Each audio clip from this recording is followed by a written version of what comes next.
Sample problem number 9-08. In the figures below, two balls traveling in different directions are about to collide. The balls are identical in size and shape, but they have different masses and are traveling at different velocities as shown. Part A, rank the magnitude of the momentum of the two ball systems before they collide. So we look here and we say, well, our momentum in general for any object is its mass times its velocity, but we have to remember that they're vectors. And so first we're going to convert these into momenta vectors. This is a 6 and this is an 8. And then this is an 8 and this is a 6. And then each of these are 8. And this is 6 and this is 9. So in part A, we have, actually before we even talk about part A, and then the total system momentum is just the sum of each individual momentum.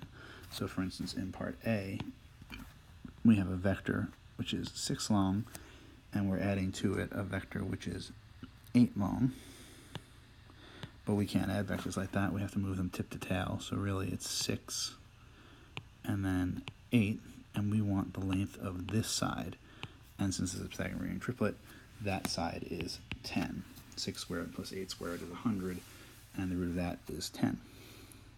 And we can see in part B that since they're the same sizes and they're also at right angles, we're going to get the same thing. In other words, the size of the momentum doesn't care if the top of the ball is coming from above or below. In part C, the two momenta are in opposite directions but equal, so we have one going up and one going down, so they clearly cancel out and we get 0.